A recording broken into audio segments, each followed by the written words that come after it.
I'll have what she's having. I love relationships. I love romantic comedies. I love love. We don't know what Cinderella looked like because she's not real. Yes, they freaking got it. Really earn that happily ever after at the end. Change the writing. It's not that hard. Bonjour, fellow hopeful romantics, and welcome to What She's Having, presented by Meet Cute.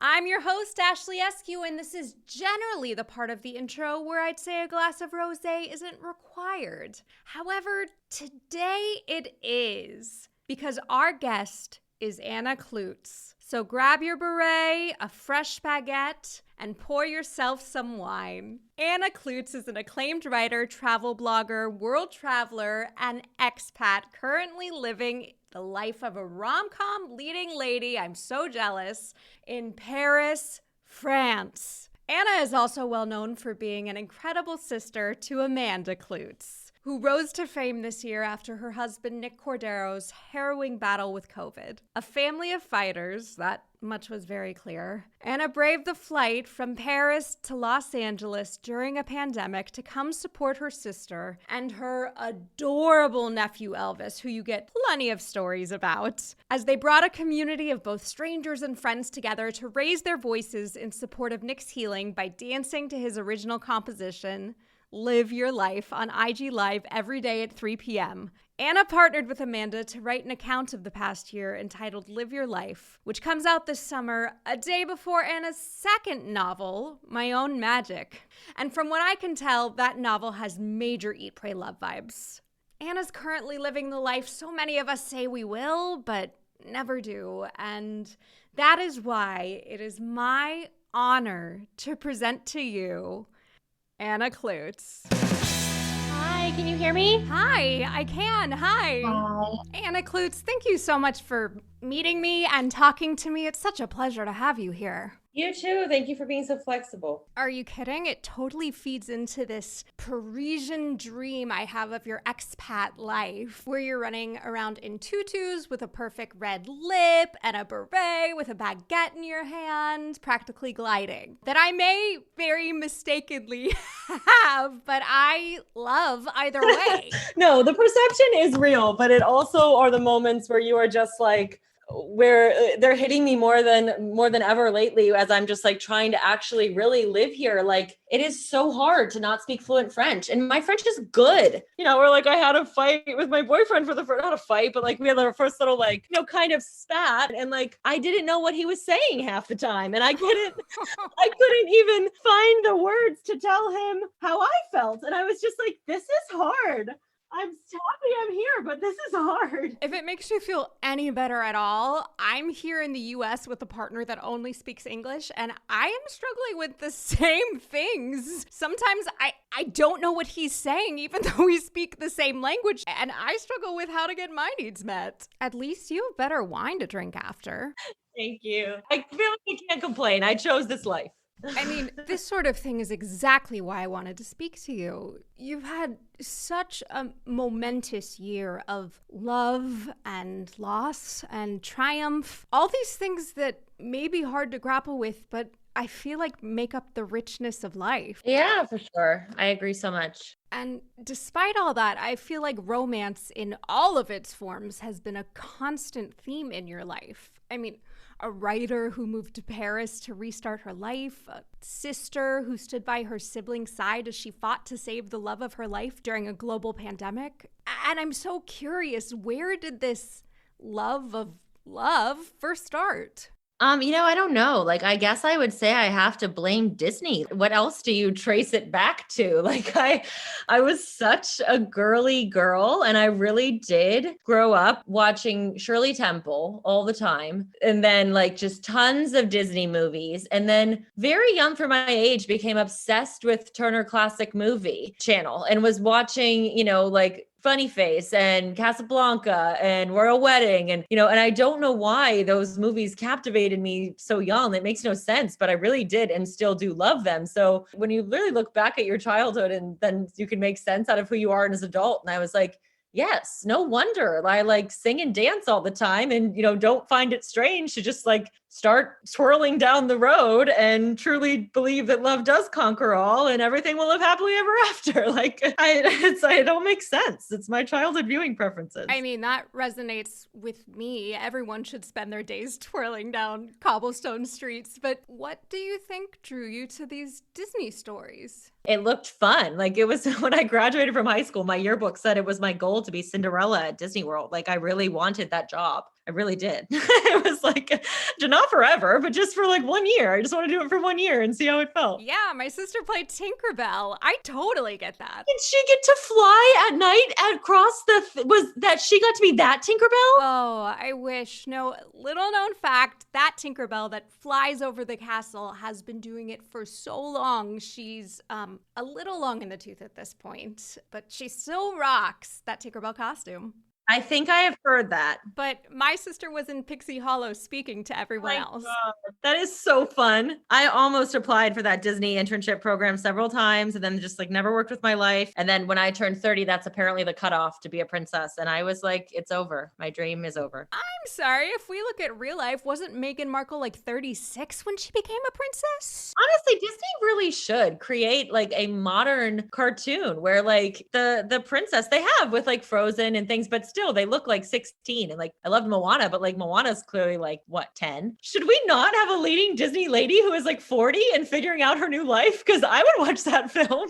Absolutely. I mean, I think Disney's made a concerted effort to conquer different cultures and relationships to love. Why aren't we conquering ageism? I so agree. Especially because not everyone's fairy tale is figured out by the time they're 16. It's usually not figured out by the time you're 30. Certainly not. I started over at 31. Well, I mean, you bring up a great point. You've been so vulnerable about your divorce. What did that breakup teach you about love? There's a time, the period you go through where you're like, I will never love again. It is not worth it. You go through this when you're the depths of your despair. You're just like, I will never give anyone the power to make me feel this bad again. And I feel like every person going through a breakup has that moment where you're like, I cannot believe that I feel this bad and there's nothing I can do about it. And, you know, this is the result of someone else's choice and I have no say in it and I can't fix it. And, you know, I'm such a doer and such a fixer and like, I'm such a figure it out, solve it. There's always a way, you know, believe in love, it will work. And like, I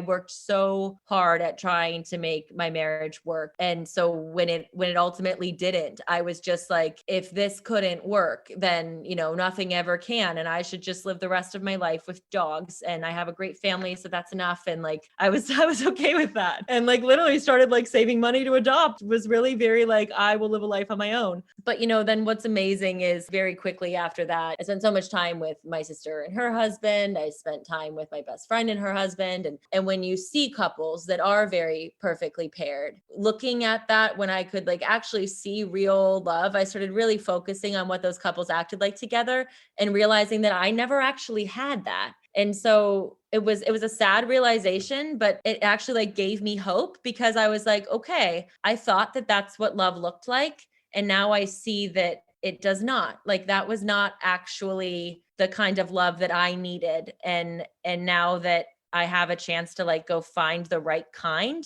now I know exactly what I want and exactly what I need.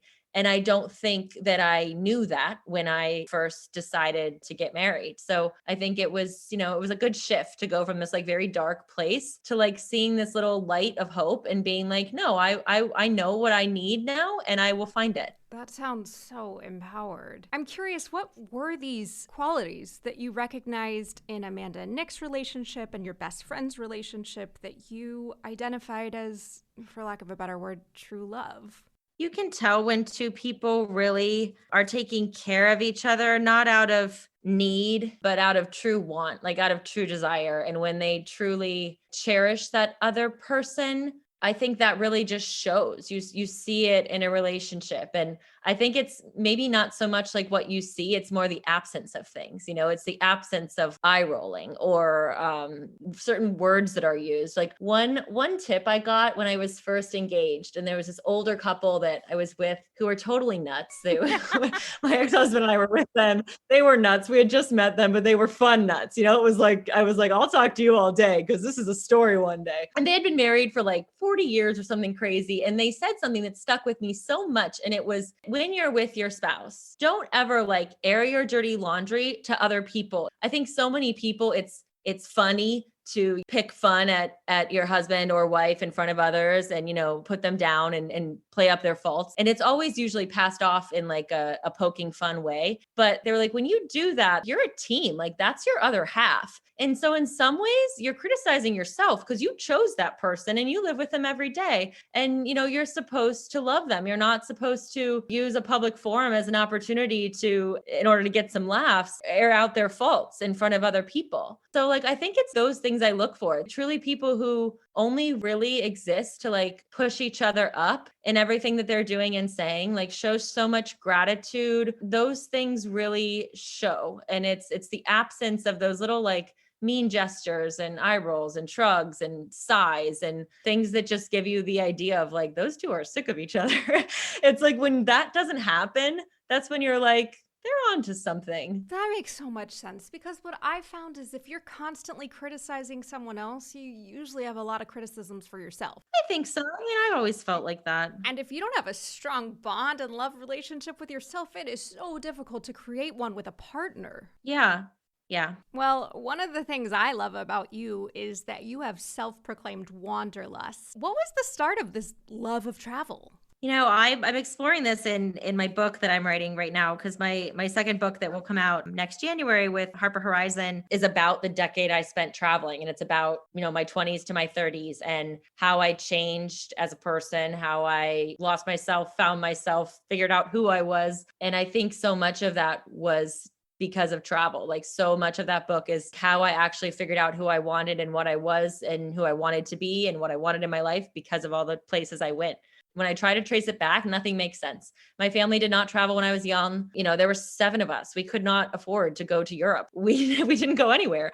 There was never really anything instilled in me in like traveling or, voyaging, like what are other cultures like? Like my town was very homogeneous. And I kind of love that because it actually just makes me feel like it was just in me. It's the same way I explain my fascination with France. I do not know. Nothing makes sense. I have no French relatives. Nothing adds up, but it's just there. And I have felt it my whole life. And so then that just makes you feel like that is a true love that right away, lightning struck. I don't know. The second someone introduced the idea of like, there is other places you can travel, I was like, ooh. And then I took one trip and then I was hooked. And then I was like, I now need to see everything. I know you just said you don't know why you moved there, but with hindsight, do you see any breadcrumbs that made you choose Paris as the city where you chose to start over? Paris is honestly the epitome of everything I love. It's a city that it runs on romance. The things that happen here are so funny. The men are so romantic. The things my boyfriend says to me, I'm like, what? Like, I didn't even know someone could say that in real life without laughing. Like, I am dying to know what he says. I cannot. He will die. But well, he might not understand the English, but no, he would die. It is honestly just so sweet. It's like stuff out of a movie. And that's honestly how I feel about Paris. Like to me, Paris is a movie set. Every day that I'm here, I'm like, I live in a movie set and no one knows it but me. Like everyone I see is a caricature of what a little French old lady should look like, or what a guy at the marché should look like, or what the butcher should look like. Everything I see is just like so stylized and romantic. And like Paris is obviously such an old city. You're walking on cobblestones that have been there forever. You pass a building and you realize it's been there since 15 something, and your country didn't even exist. And you're like, what? So I think it's just that like everything is beautiful here. And so to me, everything I see is romantic. And, then on top of that, I love art. I love culture. And that obviously is such a huge part of France. And I love food. And honestly, like, it's so fun to just live here and every day be like, everything I'm eating is the best thing I've ever eaten. I think about my old life where I would be eating lunch that was like, some vegan smoothie from Liquiteria in New York. And I'm like, now I'm eating a crepe and I'm so happy. So like, I think I was just always meant to be here. It's the epitome of everything I love in one place. It sounds honestly like you're in your own Truman Show, but instead of being confined, it's like liberating. You're right. It sounds I could ideal. see that. I would not be surprised if one day I found out that Paris was fake and created just for me. I would be like, you know what? That makes sense. Because I feel like it all the time. All the time I walk around and I'm just like, this isn't real. Look at that building. No one, what? Listen, if I am living in your simulation, I am happy to be a part of it. Thank you. You're making it seem very realistic. Well, being a writer in Paris, it doesn't get much more Carrie Bradshaw than that. I'm sure you have a lot of other women coursing through your veins as you walk through this beautiful dream. What other leading ladies do you relate to? Boy, I have no idea. I mean, they're all, nothing would be, what's so funny, I mean, my family teases me this all the time. I have, aside from Justin Bieber, no idea of any like somewhat modern artist is ever on my playlist. Like the only way I have ever learned those songs was in my sister's cardio classes. And I'd be like, what was that song? And she'd be like, that was Sia. And I'd be like, who's Sia? And I have no clue. Like that truly, like, it's not that I don't care. It's just like, I'm much more interested and inebriated with like the old. So like when I'm walking around Paris, I'm always like seeing scenes of Funny Face and Charade. Like the first thing I did when I got to Rome was I need to eat a gelato on the Spanish Steps. That was what I needed to do in Rome because I had seen Roman Holiday 1 million times. And like, that was my motivation. I needed to go have that moment that Audrey Hepburn had. I'm picturing Grace Kelly. I'm picturing Katharine Hepburn. Like I'm not picturing anyone young and new and now ever. That's just me. Are you kidding? I'm totally on the same page. I think there was a special brand of woman that was lifted up during that golden age of Hollywood. I agree. I mean, their fashion, their humor, their essence. Poise is something I deeply miss. I have said for so long I was born in the wrong time period, which, you know, makes me sound like a Woody Allen character, but I really do think I was. There's something about that whole era that I just think was so stylish. Like, I think we just lack that same kind of style now. I mean, obviously things have to change, but I want to wear gloves. I want to wear like lace gloves places. I want to have to wear hats all the time. You know, a mask is not the same type of accessory. Well, and you do. You are a living Midge Maisel. That is like the best compliment anyone could ever give me. That show got me through my divorce. I swear to God. I watched that show and I said to myself, channel Midge Maisel. She is not sitting around and crying and moping. Like there's nothing she can do about the fact that her entire life just went up in flames, but figure out her whole new own life and go for her own dream. And like the way that she just like happened to be good at comedy was kind of how I felt. Like I never studied writing. I had just always felt like I was good at it. And then, you know, when other people are like, you're good at this, you're like, I am. I mean, I always kind of thought I was, but I don't like other people like it.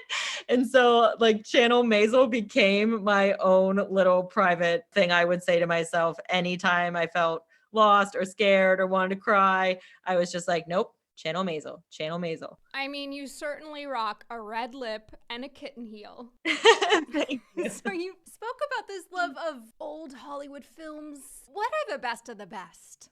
Funny Face is like one of my favorite movies of all time. I am obsessed and it's my dream to recreate the entire photo shoot from the middle. I have 2 of the like, I think ends up being like 8 outfits and photos done. But one day my dream will be realized and I'll do it all. I love that. I love Sabrina. Also, that played into my divorce. Like Sabrina is heartbroken and like in love with out of reach guy and he breaks her heart. So she goes to Paris and becomes a whole new woman. And she comes back fabulously chic and can make a souffle and has a poodle and she's just like transformed. And I was like, yes, I will go to Paris and transform. I love that one.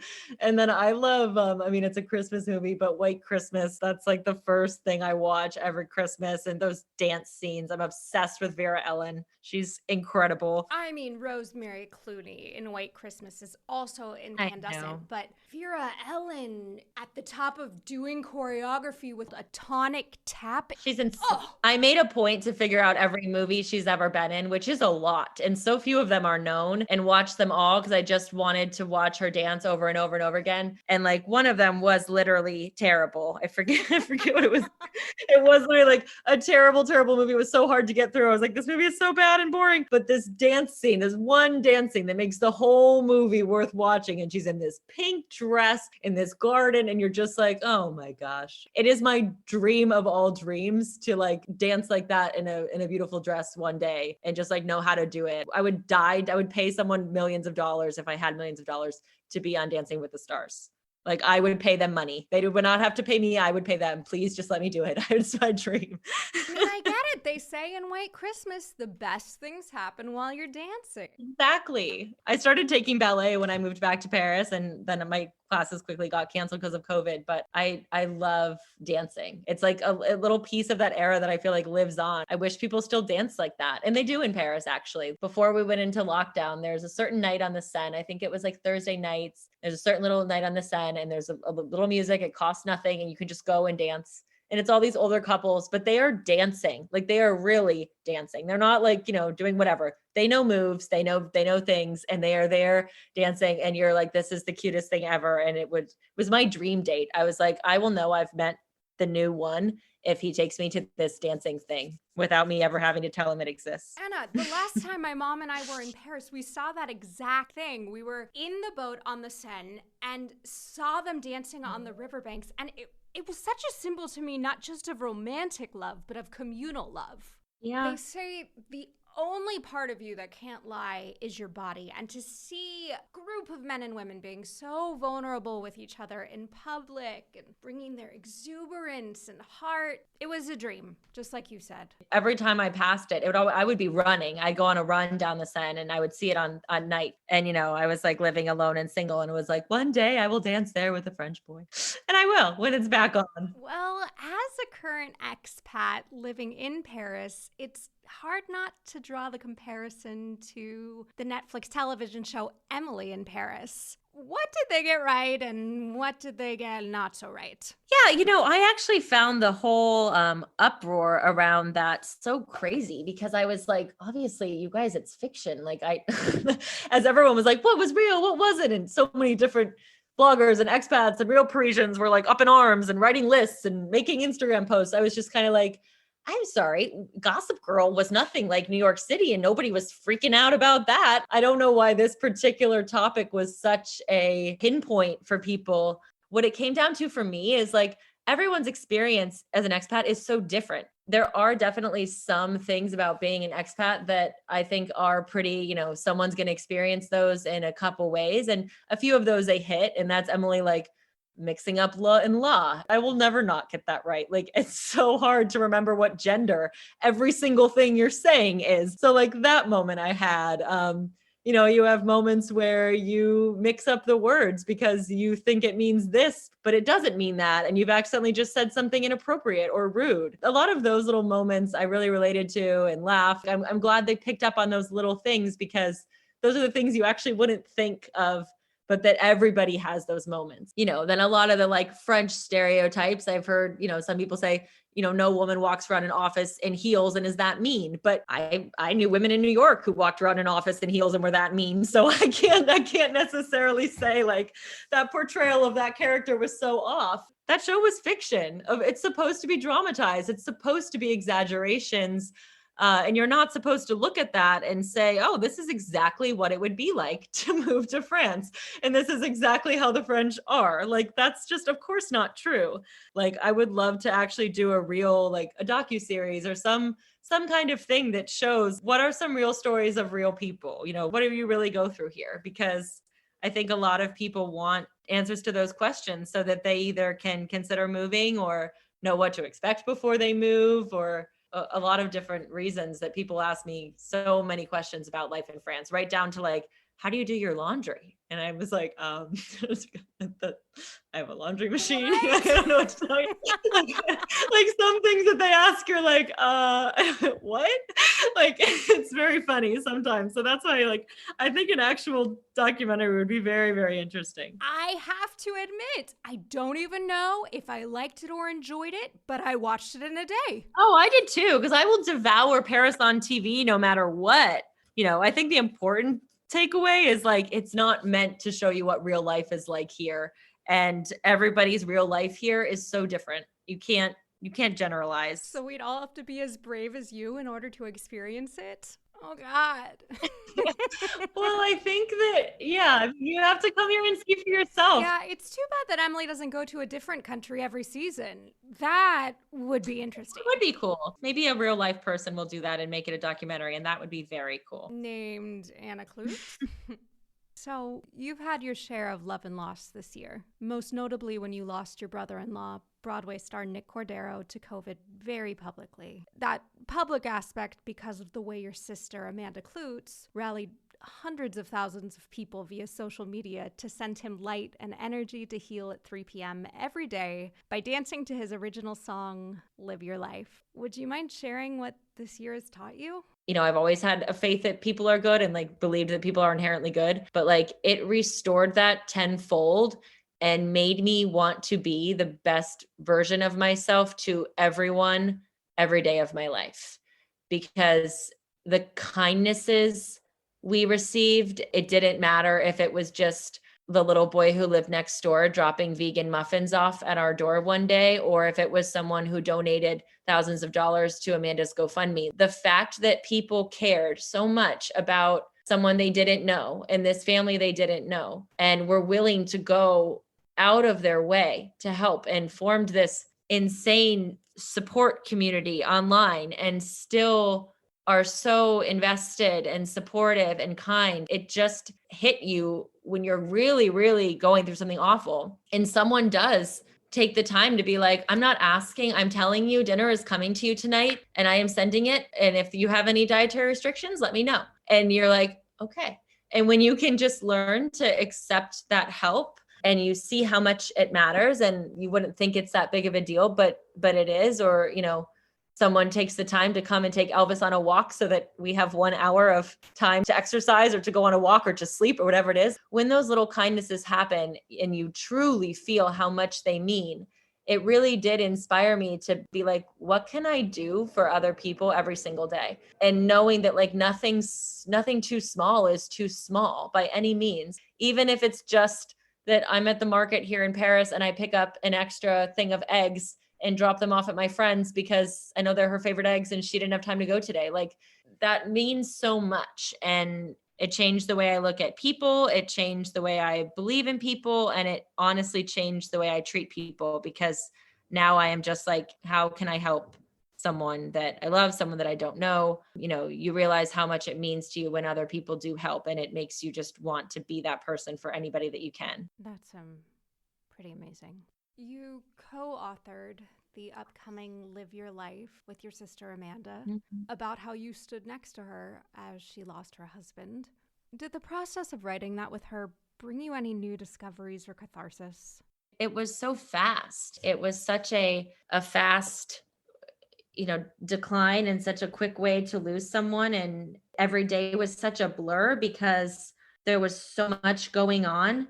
It was not only like confinement and safer at home stuff and, constantly being afraid of COVID and obsessive cleaning and washing and desanitizing, constant deliveries of stuff, and then making sure that a baby stays alive and a baby is fed. And Elvis only wanted Amanda for like the first month. I couldn't even touch him without him screaming. So like it was a lot. And then, then on top of that, George Floyd was murdered, and then the city was on fire, and, people were rioting. And like, it was just, every day was so much chaos and so much to handle and so much to take in and so emotional that we really couldn't process in real time.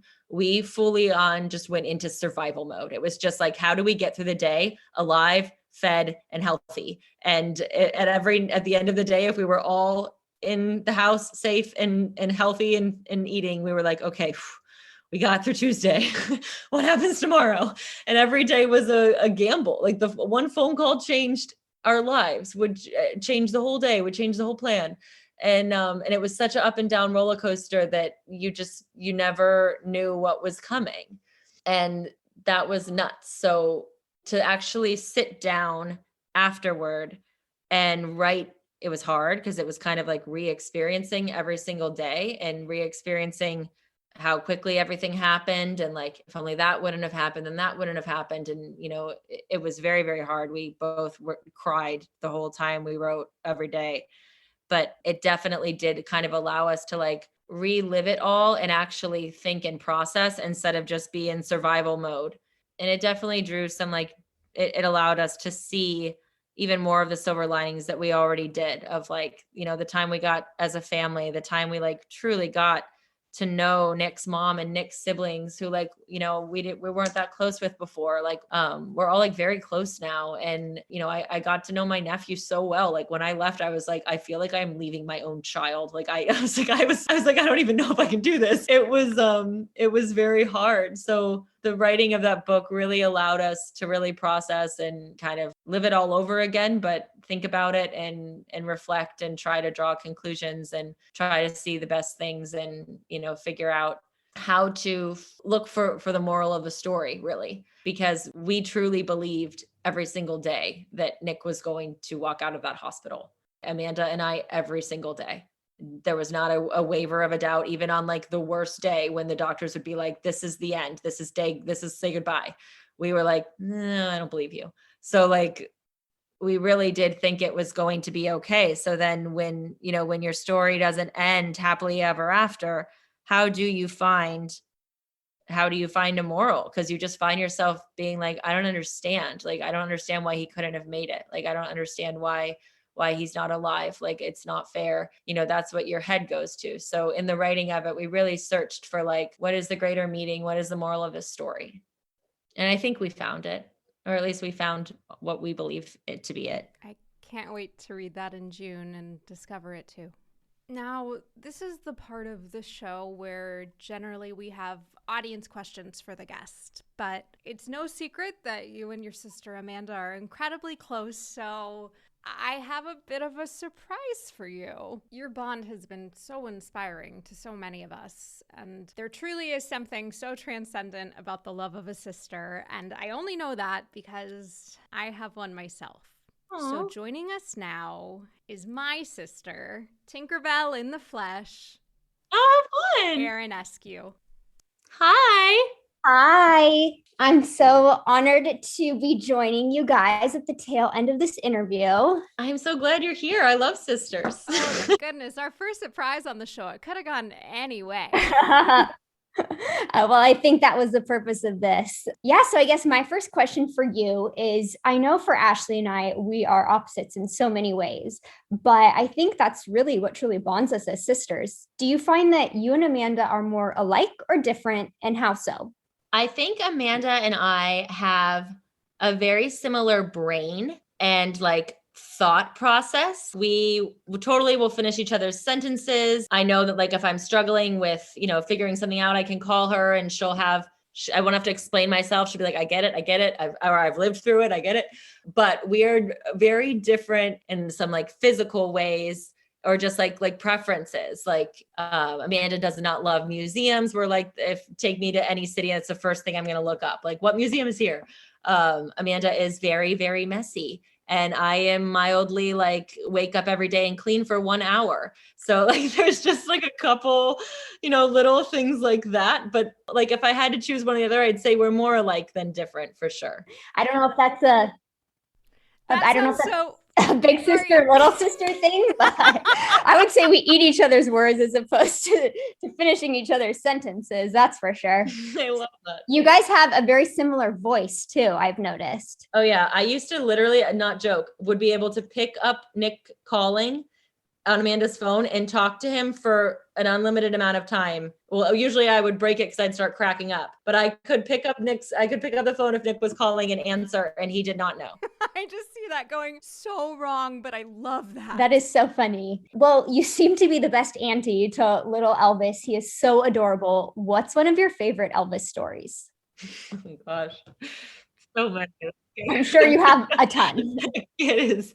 He's so funny. I mean, one very funny thing. I mean, he was 10 months old when all of this, when I got out there and started taking care of him. And like, that's such a funny age to be taking care of a kid, because you cannot reason with them at all. Like, now he can be kind of reasoned with, but he could not be reasoned with at all at that age. And you're just desperately trying to just do anything you can to make them happy. And so we obviously in LA, you drive all the time, and we were driving to the hospital every day, and then, driving different errands around the city. So Elvis was in the car a lot.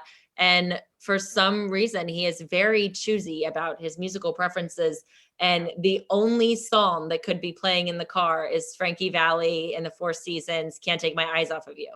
And one of my favorites. Me too, until you hear it 1,000 times every time you're in the car and you're stuck in LA traffic, coming back from Santa Monica, and you're like, if I hear this song one more time, I'm going to scream. And so it was that. But I mean, it was so funny, because we were like, how is this kid doing this? Because he would be wailing, just like wailing, giant blob, tears streaming down his face. He's so upset.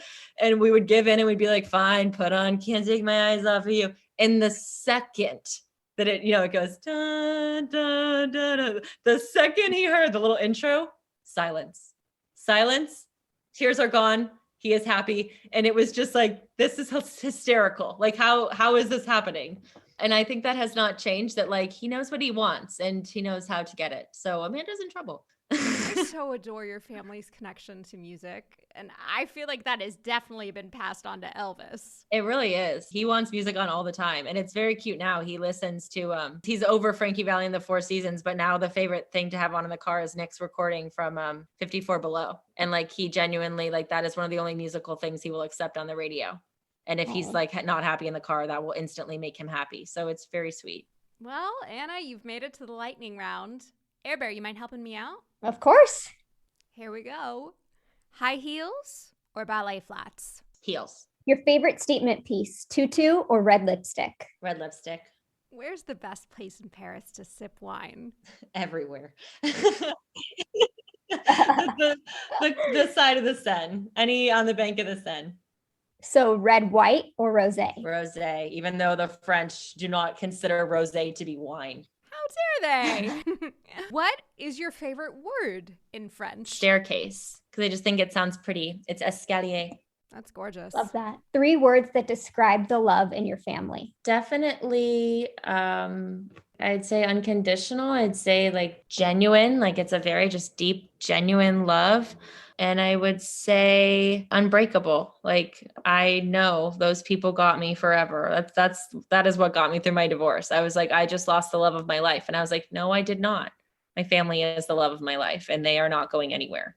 And finally, what is the greatest act of love you've ever witnessed? I mean, my sister caring for Nick. I have never, like, at that time I was still like, going through divorce stuff. And I was so like, to see someone love someone that much. And like, you will understand what I'm talking about when you read the book, because no one really knows what happened. But I mean, I have never seen someone fight for someone that way. And I don't think I ever will again. Like, it was truly incredible. And, you witness that day in and day out, just someone absolutely refusing to give up on their person and literally doing everything for any chance they could get to help. Like, the things my sister did and tried and would not give up, and the hours and hours and hours spent researching methods. I mean, that there were times the doctors thought she was nuts, good nuts, but nuts. And like, they said multiple times to her, like, we have never had a patient like you. And like, honestly, the hospital doesn't know what to do about it. Like, we don't know how to handle it. And I definitely felt like that too. I was like, I have never seen anyone fight for someone like this. Anna Kloots, thank you so much for bringing your full heart today. I can't wait for both of your books to come out, and I'm just so grateful for you.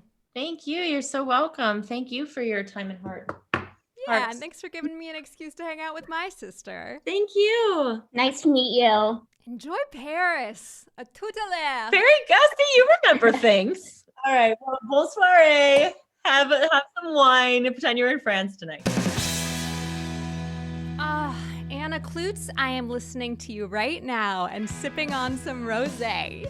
And by rosé, I mean Cabernet because, well, that's what I like. Thank you all so much for joining us.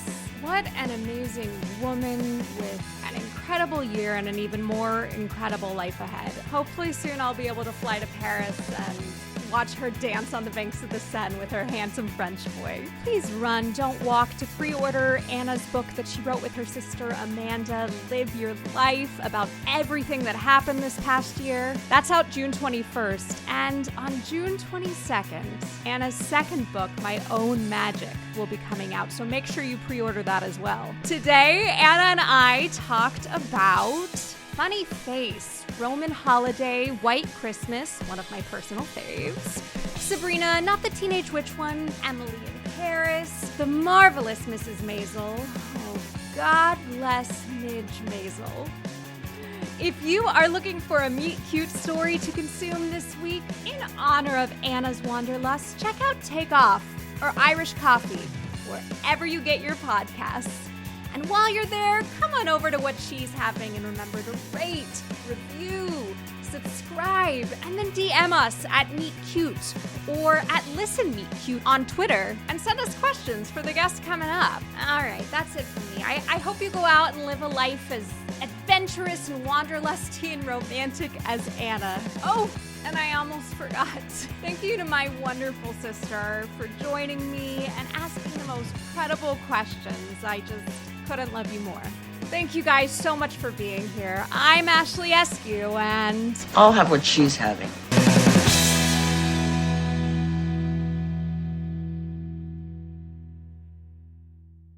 Hi, Meet Cuties. We're so excited to let you know that you can now binge our newest series, Influence, exclusively and ad-free on Wondery Plus. It's Meet Cute's modern adaptation of Jane Austen's Persuasion, and we know you're going to love it.